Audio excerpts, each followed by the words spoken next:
Okay, good morning, everyone. Can everybody hear me? You okay? Okay, so I'm going to tell you about our efforts to map really visual areas in mouse cortex.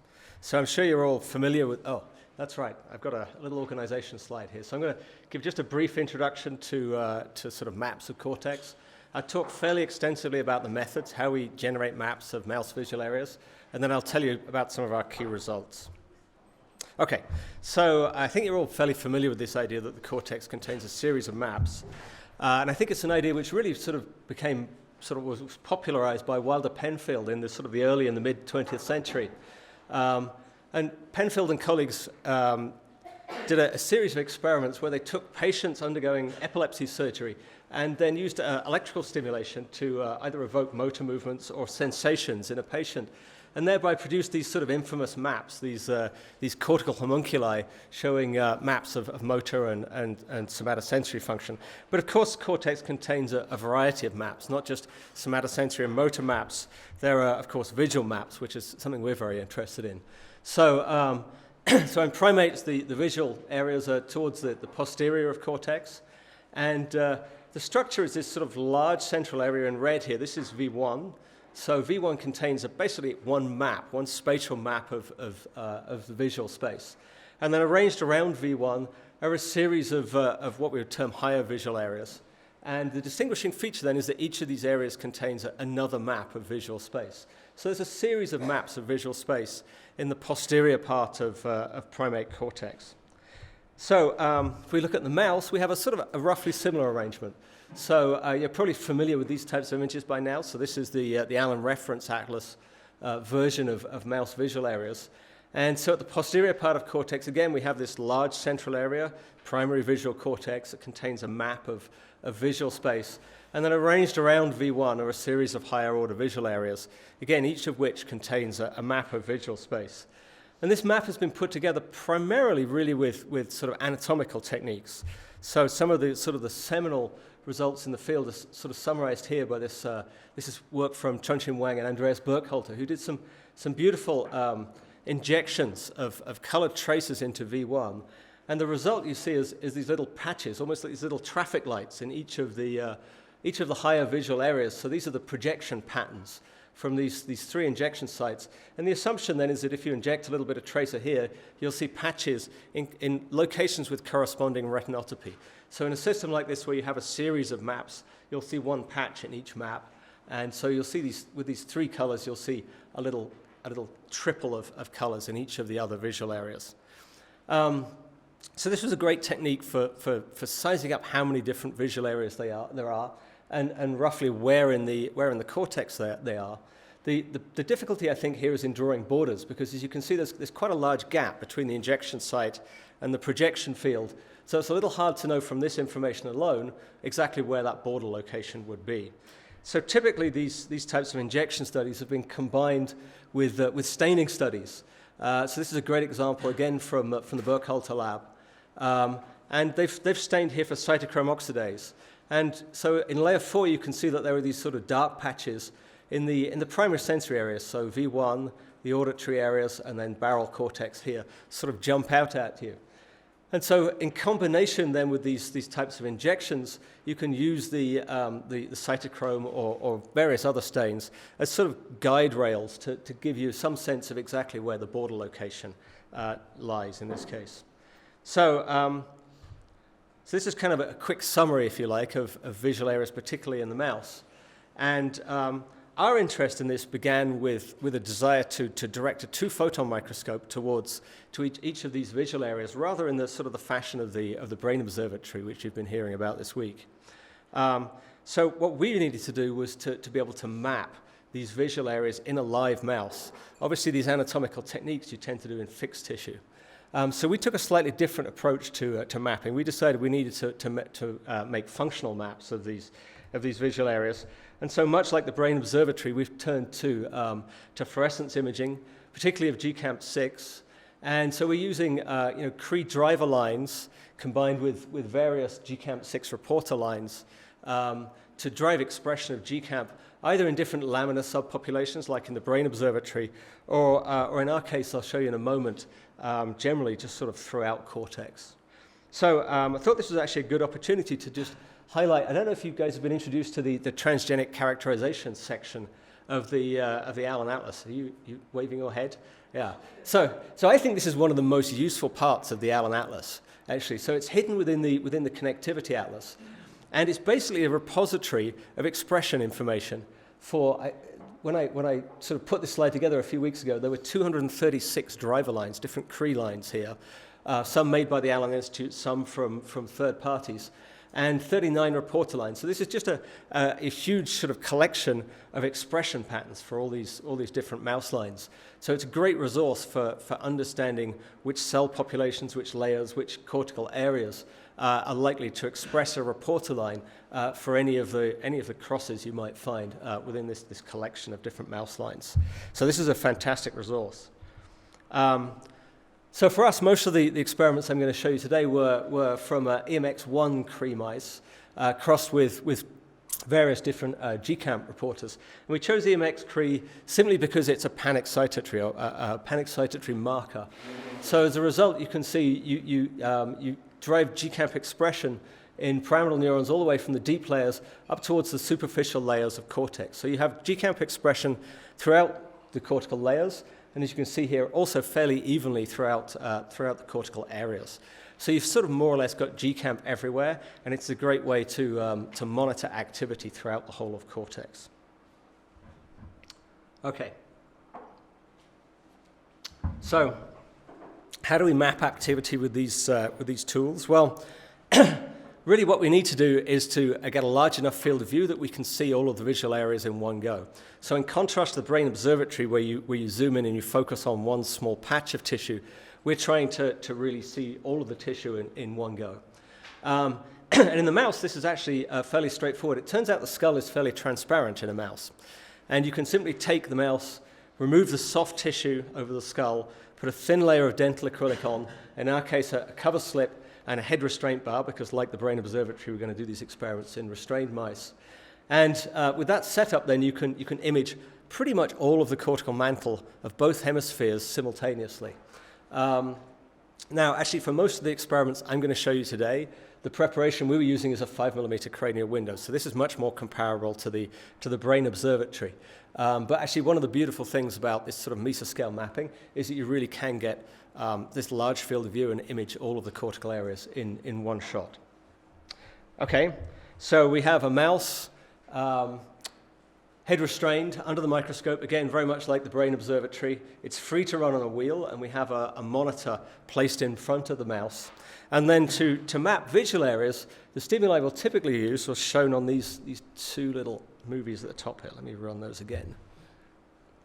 So you can see that the two stimuli are really, they're flickering checkerboard patterns, and typically they're either a horizontal bar moving vertically or a vertical bar moving horizontally. And the resulting fluorescence images look like this. So there you can see that these moving bars evoke waves of activity propagating through cortex. And if you look fairly carefully, you can see discrete regions. So the most obvious one is this large wave running left to right across the posterior part of cortex here, and that, of course, is V1. It's the largest area. So there's a wave of activity running across V1, and then there are smaller waves. These are the activity running through these higher order visual areas. And as I said, because they each have a map of visual space, you get a separate wave in each of these areas. Okay, so how do we convert, this is essentially the raw data, a movie, into a series of areas and border locations? Well, I'm going to just kind of walk you through the process here.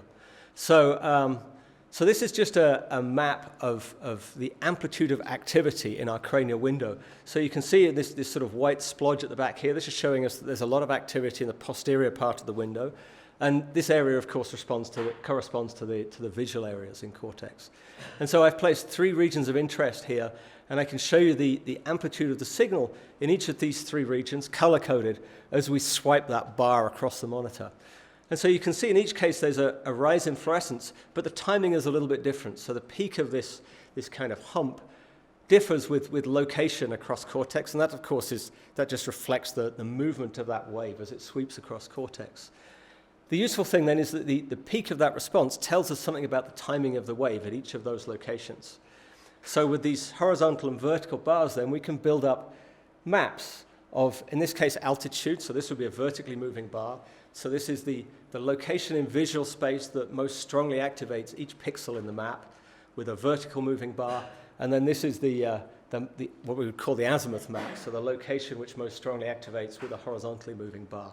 So essentially what we have here is two maps. These are sort of, for each pixel, the x and y coordinates which most strongly activate that location within cortex. So already in these maps, you can sort of see areas. So you can see there's a progression here which corresponds to that wave running across V1. And then there's a reversal in the color here. So we go from sort of red through green, blue to red, and then here from red through blue and back to green again. So there's a reflection in the map there, which obviously is a border between visual areas. So you can sort of see hints of visual areas in these maps, but they're a little bit hard to kind of pick out by eye. So we have a sort of a cool little trick for making them much easier to pick up.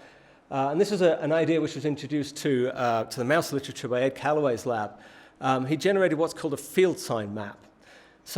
So what that means is for each pixel, you look at the local gradient, the local vector gradient in altitude and in azimuth. You combine them together, and you calculate the sign of the angle between those two vectors. So you're calculating the sign, S-I-N-E, which generates a sign map, S-I-G-N. It's a little bit unfortunate. So in the sign map, of course, the sign goes from -1 to 1. So the sign map looks like this. And if you color it in a way that the negative pixels are blue and the positive pixels are red, then you get this map. And instantly now you can see where each of these areas are. So you can see this large blue splodge at the back. That's V1.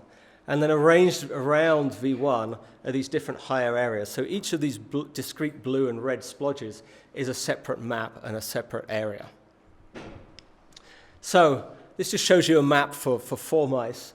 And you can see, although that the map is a little bit different in each mouse, there's some individual variability, you can still pick out the same areas. You can see V1.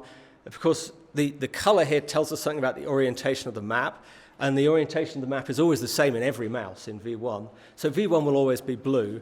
And by the same logic, each of the higher order areas will either be blue or red, and they'll be consistently blue in every mouse or consistently red in every mouse, depending on the orientation of the map. So this is a great way to very quickly assimilate the areas and see where they are. More importantly, perhaps, it also gives us a way to do this in an automated fashion, because I think you can see that the borders between areas, so if we take the V1 here and this red area, LM, the border between these areas crosses through 0. So we can produce a simple numerical routine which detects the crossings of 0, and those are going to give us our border locations in an objective way. We don't have to hand draw the borders on here. We can simply run a numerical routine which will automate this process for us. Okay, so that's a quick summary of the methods. And so I'm going to now sort of use these field sign maps to talk you through some of our key results. Okay, so first up, this now is a mean field sign map. So this is an average from, I think it was about 14 mice. And so what I've done here is obviously the borders are produced by this automated routine, and then I've named each of these visual areas. And the first thing that struck us when we looked at this mean map was that there are some new areas here. So here I've taken the sort of the anatomical map, the map that you'll frequently see in the literature, and I've colored each of these areas according to the field sign. And so as you compare these two maps, you'll see they look fairly similar. You've got this sort of large triangular V1, and then an arrangement of higher order areas, and you can sort of match the areas, but they look a little different. The organization's a little different. The positions of some of the areas and borders are a little different. And particularly importantly, you'll see there are some additional areas. So in our case, we have a collection of areas on the medial side, which we're simply missing from the previous maps. And there are also some areas on the sort of the more anterior extent. And this obviously was interesting. We've seen some areas of sort of new retinotopic organization. But straight off the bat, we thought we have a bit of a problem here because, as I showed you earlier from the Allen Reference Atlas, there really isn't a lot of space in which to fit in new areas. We were kind of surprised, really, when we saw these areas.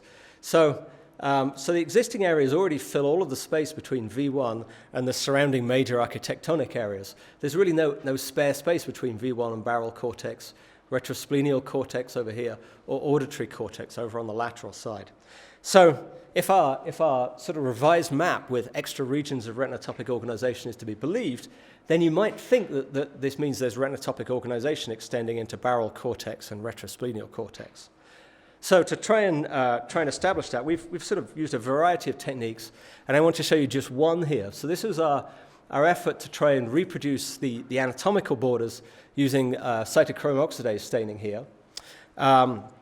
But obviously what we really wanted to do was to generate our functional map and then to register that functional map to the anatomical map generated from cytochrome oxidase. And the key for us to doing this was to label the blood vessels. So the vasculature is rather inconvenient from many respects, right? It sort of blocks imaging, it gets in the way of a 2-photon microscope, but it's also a great sort of structural marker in cortex. So what we've done here is we've labeled the vasculature with a fluorescently tagged lectin by perfusing the animal after we've generated our map. And so you can see we have the blood vessels labeled here, and then after removing the brain, we flatten it, fix it here, and you can see in the fixed condition the fluorescence is preserved. Again, labeling the same vascular system. So this allows us to align the images collected in the live mouse to the images collected in the stained and the fixed condition. So we take this flattened tissue, we section down to layer 4 and stain for cytochrome oxidase, which gives us the borders of some of the primary areas, so V1, A1, barrels here in S1 and retrosplenial cortex. So by sort of carefully registering through each stage of this sort of tissue processing chain, we're able to produce a functional map in red and blue here. So obviously these are the field sign colors of the functional map with borders, the anatomical borders overlaid on that map. And so if I show you the sort of the summary data from 4 mice here, then you can see a couple of consistent features. So firstly, clearly retinotopic organization does extend, at least into the posterior parts of barrel cortex. You can clearly see it extending also here into retrosplenial cortex. So we've got retinotopic organization extending beyond what we conventionally think of as the boundaries of visual areas into surrounding areas of the mouse cortex. The other, I think, surprising feature that we weren't expecting here is you can see that the borders, the anatomical borders and the functional borders really don't match very well. In particular, this lateral border of V1, the functional border is consistently on the medial side of the anatomical border. And the difference is, it's fairly small, it's only about 300 microns, but as you can see, it's kind of on the order of some of the smaller visual areas here. So at this point, this kind of threw up this question of how precisely really can we estimate these border locations with functional mapping. So to try and address that question, we turned to 2-photon microscopy. And what we've tried to do here is to generate our wide field borders, so our mesoscale borders, and then in the same mouse to generate 2-photon information on the retinotopy of the underlying cells. So we begin by placing our mouse under our 2-photon microscope. And in fact, we do our wide field experiment under the 2-photon microscope to generate our altitude and azimuth maps, the field side map. And you can see this gives us a border location. And we've just overlaid this on the sort of the picture of the surface vasculature here.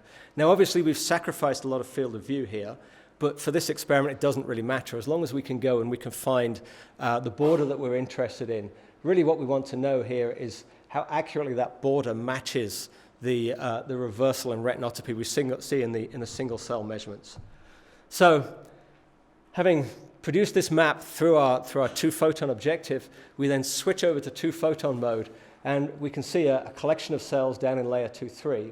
And obviously these cells are responsive to visual stimuli, and we can now map out the receptive field properties of each of these individual neurons.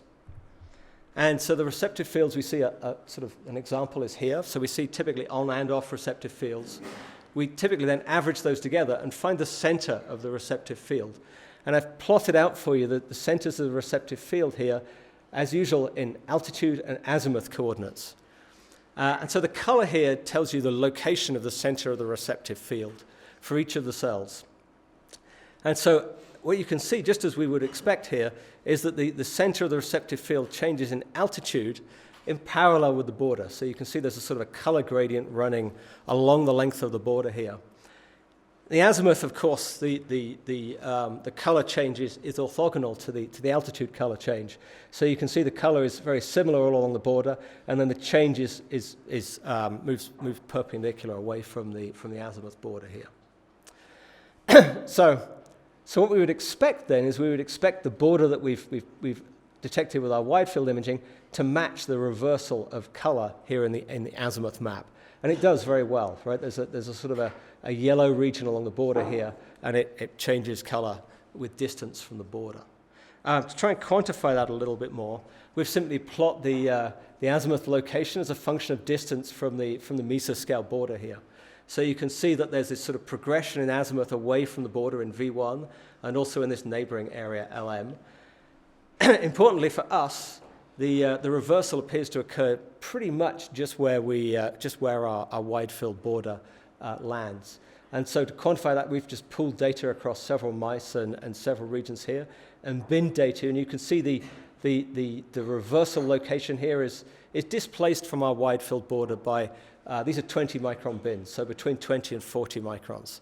So we think we're able to estimate the border locations with somewhere around about 30 micron precision with these wide field imaging techniques, which is much less than the border mismatch. So we're measuring a border mismatch of about 300 microns, and we're able to measure with about 30 micron precision. So we think this mismatch between the border locations, the functional borders and the anatomical borders is very real. And depending on which technique you use, you'd end up with a slightly different map of visual areas. And we think this is important. We think it's important to know that the basis of the borders and quite where they are measured with different techniques. We also think it reconciles some of the differences in the literature. So if we compare this map with our anatomical map, for example, you'll see that there are areas here which meet on the anatomical map, but actually don't meet at all on our functional map. So V1 and AL share a common border. RL and LM just meet here. On our map now, RL and LM actually meet and have a common border. AL and V1 don't at all. Who cares, right? Which areas meet each other? Well, actually, we think that this might be telling us something rather important about the visual system. So this is our visual map. And something which struck us when we looked at this map was this sort of ribbon of field sign positive areas all around V1. This, of course, doesn't appear on the anatomical maps. There are breaks. But we thought this might be important, mainly because it reminded us so much of maps of primate visual areas. So if I go back to the slide that I showed you earlier, remember this red area here is V1, and then this green area surrounding V1 is V2. So V2 in the primate is essentially a continuous strip surrounding V1. V1 in the primate is a field sign negative area, so it would appear blue on our maps. V2 is a field sign positive area. It's a reflected image, so it would appear red on our maps. So rather like this, V1 a negative area, this strip of areas, a field sign positive area. The key thing then is that V2 in the primate, although you can see here it's sort of a bit discontinuous, it's a little bit broken up, there are different sort of chunks of V2. Why are they all considered V2? Well, because together they form one coherent map of visual areas. So as we started to look at these mouse areas, we've got 4 named areas here. We started to wonder whether they aren't perhaps 4 areas which form one coherent map of the visual space. So how do I show you whether or not they form a coherent map of visual space? Well, the easiest way is to give you what we term a coverage map. So this shows you the coverage of V1. So these are all the areas, all the locations in visual space which are represented somewhere within V1. So you can see V1 represents from the midline, the vertical meridian here. This is the horizon, the horizontal meridian, this dashed line. So V1 represents about 30 degrees above and 30 degrees below the horizon from the midline out to about 100 degrees in azimuth. And so I can now show you the equivalent map for these 4 field sign positive areas around V1. And interestingly, I think then, you can see each of them roughly maps 1 quadrant of visual space. And if you sort of overlay them all together on the V1 map here, these 4 visual areas really seem to contain a second map of visual space. There's a little bit of overlap, which is why they break up into 4 distinct areas in our map of mouse visual areas. But we're starting to think of these 4 areas as perhaps in some way equivalent to the mouse version of V2. So that's my quick summary of visual areas in the mouse. I've told you that retinotopic organization seems to extend beyond what we would conventionally think of as the visual areas into barrel and retrosplenial cortices. I've told you that the anatomical and functional borders really don't match quite as well as we were expecting, and I think that's an important thing to know. It gives us some useful information in reconciling differences between different studies. And I've given you this idea that there's a second map which are just distributed around the 4 areas surrounding V1. And I think this is particularly interesting because it really tells us that the mouse visual system, the organization of the mouse visual areas, is perhaps a little bit more similar to the organization of primate visual areas than we'd previously thought. Okay, thank you all very much for listening. This isn't the team that did the wide field mapping. This was a photo of the Allen Institute, the whole institute, a few months ago. But thank you very much for listening.